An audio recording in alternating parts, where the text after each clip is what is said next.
guys, welcome back to the Cycles podcast. This is season 4 with me, your girl, Adiamba, Kisumu City. You're hanging out with me, Mabe Cheryl. And I'm so happy to announce that we're on the 4th season. We're like 30 episodes in now. And thank you so much for rocking with me this far. And on this particular episode, the first one of the season, we have none other than Mr. Georgie himself. But I'll let him do the introduction. My name is Georgie. First of all, thank you very much for having me. Happy New Year. Both for you, the podcast, everything. Right. My name is Georgie NDIRANGU, Global Moderator and Consultant. Yeah. What does global moderator mean, sir? Moves around the world speaking to people in conferences. Content creator creates content for socials. And now consultancy is my 9 to 5. Okay. Yeah. Do you get nervous sitting with like presidents and those big people? I know it's the same thing. I always say everyone's the same. You just have different levels of security. Okay. Yeah. That's one way to look at it. Yeah. So Georgie, aside now what you do professionally, Yeah. I want to know about Georgie, like the Dancer. okay. Actor. Okay. Yeah. No, continue. Yeah. Actor, rapper, dancer, singer. Dancer ya ukweli ama tu? Singer, since you stopped giving us music. Singer. You don't sing. You do. I mean- Lies. Everyone sings if you. Okay. Yeah. Okay. Na dancing pia ni ya ukweli Dancing. ama Yeah, ya yeah, kutafuta ukweli. tafuta? Yeah. Oh, well, Sisi wengine, it depends. Yeah. We have the moves in our heads, but we can't like actualize it. So I wanted to know about your family background. Did you grow up with siblings? Are you the only child and stuff like that? I'm a middle child. I know. Do I look traumatized? Do I look like I need therapy? No, Okay. I don't know. I'm a middle child as well. That's why I said Explains nothing. okay. You podcast imeisha hapo. So I have my older sister who is 3 years older than me. So we're super close. It's like we were almost born at the same time. My little brother is 10 years younger. Are you Yeah, so super I'm a middle close because she's female and stuff like that? She was actually like, I know it's the trauma of the firstborn, but she was like a parent to me when I was growing up. Yeah. So we became super close. So you're in a family of 3. Family of 3. So me, I'm in a family of 4.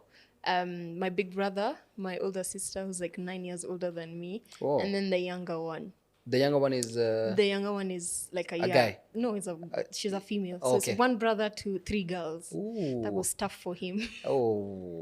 But you mentioned that you and your sister were a bit close. Yeah. Not a We're bit, all close. super Yeah. close. Yeah, we're all close. My dynamic wasn't like that. Okay. Where I had my second-born sister was in a... First of all, what math was that? You said you're a middle-born and you're 4. See, I'm number 3. I'm a middle child. Basically. Me ni middle child. Me si Okay. middle child. So, all right. So second last born. Second last born si middle child. But Ni wa katikati. katikati yao wawili. Okay, so Yeah, you were saying I was saying yeah. there was an alliance, like a kaka alliance between my second-born sister and my last-born sister. Yeah. Na alikuwa ananichukia sijui kwa nini. Tulikuwa si chuki, but it's just beef, ongoing beef that never ends. Yeah. And then now it's me and my brother against them. But now my brother was mostly unavailable. So I have to fight my battles alone. So hearing that you and like your older sister were a bit close is refreshing and strange. Yeah, I mean, of course, there's parts of our lives when there was a bit, we rubbed each other off, you know, when we fought and stuff. But yeah, love is And beef, heavily have you there. had like prolonged beef? Not at year leo alafu inaisha. Yenye imekawia. Like a year. Like a year of Yeah. beef. Not big, but like strenuous.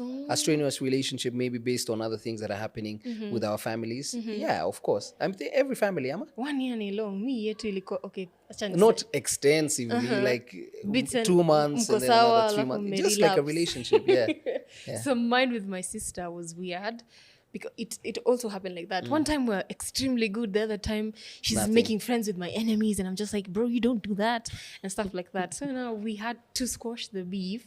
We had to fight it out. Fight. Yeah. It's not that we planned to fight or what. It's just that it reached a point I felt, oh my God, this is too much. This is getting out of hand. Word of mouth isn't helping. So this girl needs to know I'm older.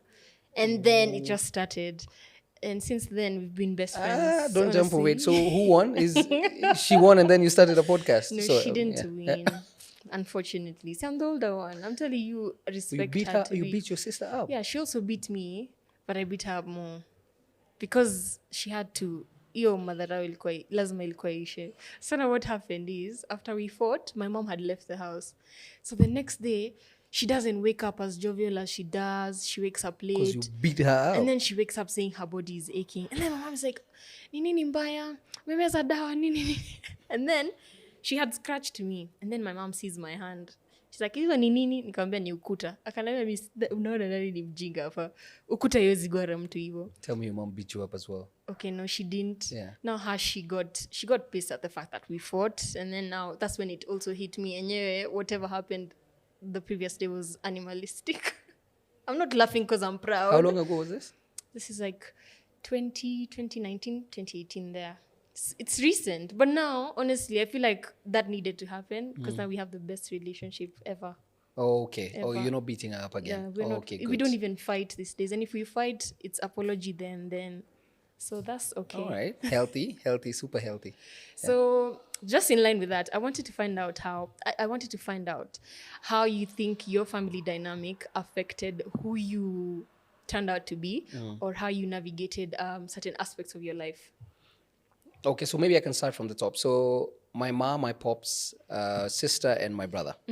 My little brother, how it affected life was, so he's doing engineering. He doesn't live in the country, so he always has like this quirky things, and he likes knowledge so much. He'll tell you something like, the wind is blowing at 42 kilometers per hour. No, but he's constantly researching stuff. Okay. So that one has helped me as well. Like anytime I know we're going to meet, I'm just so excited to hear what he's going to say because it's super random. And that way also, I personally feel like I've been able to venture into things I wouldn't ordinarily be interested in, just by virtue of knowing that there's so many things out there. So that's my brother. My sis, she's taught me resilience. Some of it involuntarily, of course, because she went through a few things herself, and she's guided me through how to handle things. So that one I really appreciate it. And also like real love from my sister. My dad, he's taught me how to be a good dad to my kids when that happens, and how not to be a good dad. So of course, everyone has their flaws. I don't talk about him much. We've spent some good amount of time together, but so now I know how to. If there were times when I thought he was a present dad, I know what he did. When I thought he wasn't, I know what he didn't do.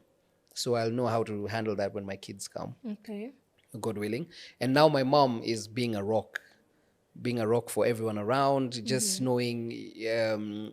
Sometimes we always say our parents need therapy. Yeah. But it's knowing, okay, you wait until everyone is fine, then you're fine, things like that. Some of it, she was a little too selfless. I wish she was a bit more selfish, even with herself and the extended family. But she's taught me how to manage family dynamics. Okay. Yeah. So now, in line with that, I feel like I have a notion that I feel like the things that happen to people at home really dictate who they end up becoming or how they even approach stuff in the real world. In this sense, I'm talking about, for me especially, let me twist it to like an economic situation. Love it, yeah. Where now you're coming, there's a person from a rich background and there's someone from a poor background. So I feel like there's a way, tried and tested, there's a way that rich kids, quote unquote, are confident. I feel like the way you're told to walk into rooms like you belong there and stuff like that. I feel like they embody that. And then this other person coming from a poor background feels like some of the opportunities they get are extreme privileges. Yeah. So even when they walk into rooms, it's like they've wamenyeshewa. They have really brilliant ideas to give, but they have to be prompted extra. So I don't know if this is a bit intrusive, but would you say you fell on either side of the spectrum? No, I think it's from a young age I was sold study. For example, you'll be able to do 1, 2, 3. If you get some amount of money, you'll be able to buy 1, 2, 3. So it's always been your life is as a result of the actions you did, or the actions you took, or like things you did. There's never been a point when I've been made to feel, maybe sometimes like you go somewhere and you're like, oh damn, I used the matatu to come here. Guys said, CG, hey, you my chopper, my guy. You know me, my chopper guy is not around. Yeah. I'm like, okay, I have a pizza guy too. But so I think as we grow older, and you cement your position in different circles and different boardrooms, if that, you slowly start to forget about the tiny things. But I know there's been instances when you're like, hey, anyway, I should probably work harder, otherwise, yeah. But my background, it's been solid. I've been taught, if you do this, you'll reach here. If you don't do this, this is where you'll be. Yeah. For sure. For me, I feel like the family dynamic we had, I fell on both sides of the spectrum at one point. So where I was coming from a place where my dad had a job and everything was sunny and everything was nice. So during those times, the only thing I had to focus on was my books and being everything else being was excellent. sorted. And then now things happened and I came to this side of the spectrum where now things are not looking good at home. And I feel like that had a very big effect on me as an individual generally. And this happened at the worst time possible when we were in high school. So now I'm carrying baggage because now I'm stressing, are they okay at home? Are they what? And then this confident, bubbly person has now become, I'm literally shrinking because also I want to participate in this club activity, but will dad be able to buy? I want to join this club, will dad be able to pay the subscription? So even without asking them, I just ended up shrugging or turning away from some opportunities just because of the dynamic that was going on at home. But now, this year, the previous years, I've literally been trying to break off that shell because once you get into it also, it becomes, it's like you're digging, you're digging your way back up. So yeah, that's true. For sure. And then again, there's something, when we see you, we see, there's something you keep saying. Yeah. And I like it. It's social network. You talk about social network. Capital. And social network, social capital. Yeah. And this just basically means it's not the people you know, but also the relationships that you have built that will help you maybe bulldoze into doors you never thought you would. Yeah. So I don't know, I need a few tips, like 2-3 tips to sort of build a social network and not just superficial social networks, but a network that you know you can rely on and things like that. Okay. Very nice question. So number one, you need to, you remember, you were recently in high school, so you remember obviously. A protractor, right? A protractor is the one that draws a circle around. Protractor ni that was a trick. See? The one that draws, you just draw circles like this, and then you expand it kidogo, you draw another circle, you expand it, you draw another one. You have like 2 or 3 circles. Ni protractor ama ni Sema tu. Si ilikuwa compass ama ni divider? Ilikuwa nini? Divider. Si divider. Divider ndio ya divider ilikuwa ya kumesha. Okay. So hiyo ya kuchora, yeah. I can't remember. I don't know. Compass. Ni compass. Haikuwa compass. Ni compass. Protractor ulikuwa unatumia kumesha angle. Na kuschool. Okay, so mimi nilikuwa shule 10 years ago. Acha hizo. Anyway, so you needed your producer for that one. Okay, anyway. So within those circles, just write like who you think fits properly. Like it's like one of those where people tell you, write down your 5 goals or your vision board. It's exactly the same as your networks. There are some people that you can wake up and call. It's actually like, there was the reason I was saying the divider and compasses, and it's because you need to draw a few circles, right? So there's some people that you can wake up and call anytime. Like, let's say you have a weird pain in your, let's say your chest, and you need to be taken to the hospital now. There are some people that you will call and they will come, right? And then there's some people that you will tell the morning after, yo, I'm in hospital, this and this happened or whatever, and they will care a certain way. Some people are not in the country. There's some people who you might have a business decision, so you need to really compartmentalize your friends. Not everyone is your therapist. Not everyone is your business partner. Not everyone is and then whatever value you place them, you have to also make sure that they place the same value Yeah. Otherwise, you move them to another circle. You might think you're someone's best friend. Oh, I can call this guy anytime. But when they have an issue, they don't call you. They call someone else. So you need to also assess your value on someone else's life. And then sometimes the circles intertwine. For me, one of my closest friends, he's a guy. We can cry. One of the few guys. Huh? Fuchs. Let me even call the Fuchs. That's it look nice in your podcast. One of my closest friends is a guy. We can cry anytime. We do business together. We're very good friends with his wife. We can play games in any. So he's in about 3 circles. Some people when we meet, we have the best time. You were at my birthday. Yeah.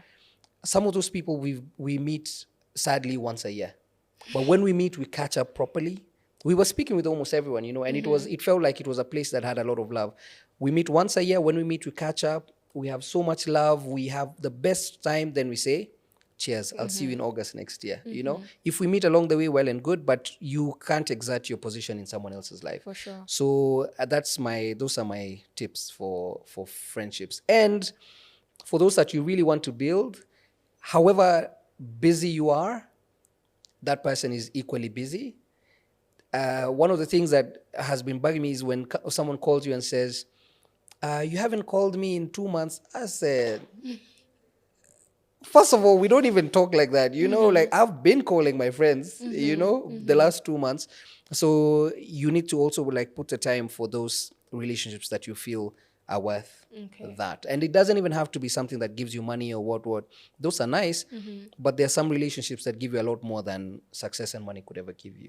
I have a problem when it comes to networking. So how do you network without looking like you're licking ass? Like bila kukanika unajipendekeza and stuff like that? It depends. Are you networking to your friends or to people that... Now, leave alone our friends now. Yeah. Now it's, let's say, a person looking at you and wants to be a global moderator or a consultant. And now they're in a room with Georgie, there's Georgie, and they have to make a move. You have to either know them because they have to pick your brain on 1 or 2 things. Yeah. So how do you do that without looking like, oh my God, Okay, so there's no template, but one thing I would say is you have to constantly either do or say something that someone will remember. Doesn't mean make a fool of yourself. Like, for example, I will always remember that your producer said that I needed a cushion that said that I don't look like I'm loved at home. I will never forget that for as long as I live, right? Impact. Impact. Yeah, impact. Yeah, I'm here for a short time, but for impact, So things like that, where you either stand out because of your personality, because of how you smell, because of how you looked. You were told to come in it's a black tie event, but you came in African fabric.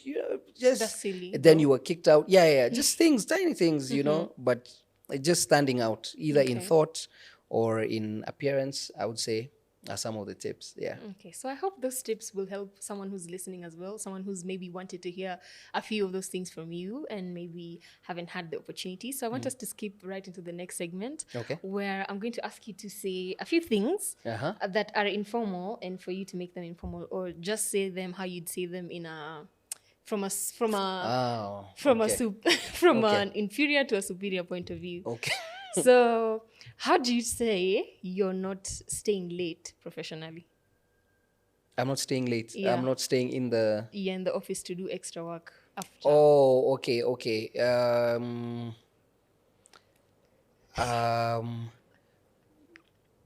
My work day...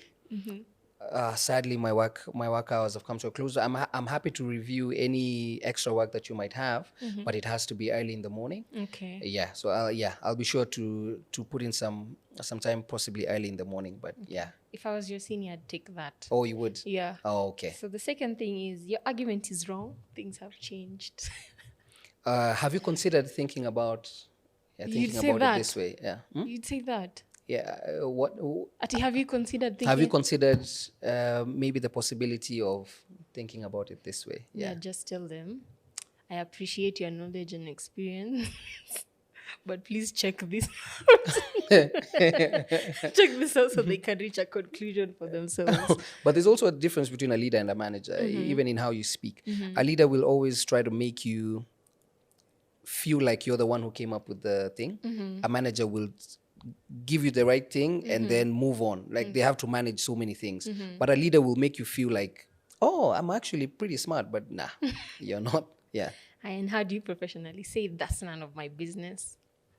Oh, I'd prefer not to engage. But I'm sure if you need any more insight on things that might affect this particular situation, I'm happy to help. Okay. Yeah. Oh, wow, you're on the spot. Ulikuwa na leakage? No, I think I'm Sema a ukweli. professional. 10 years. Yeah. Haya, so I think I that don't know brings us. protractors, but I Okay. know English. Yeah. At least you umekubali. So this brings us to the end of this episode. Already? Yeah, you okay. Tufanye episode 2. Episode 2. Ameshasema. Unajua umejifunga. Usipo. Hii ndio inakuanga Hey, serious. this is a Hii ni serious definite. Usipo. promise. Nisipo ndipo kilipo kichapo. We ni trash. So thank you so much for coming, Georgie. It's been an honor to have you. Same I hope here. to have you again. Yeah, absolutely. Yeah, Sawa, absolutely. sawa. So thank you so much for watching this episode. Actually, you know what? I'll come back when you release a song. Damn. That's pressure. So hata kama ni 5 years down the line. Okay, sawa, album loading. Nitakuwa nikiweka hivyo kianticipate. Anyway, thank you so much for watching this episode. I hope that what he has shared would add a bit of value to your life if you're looking to network, if you're looking to increase your social capital, right? Your social capital. And no, let's just end this episode here. Bye.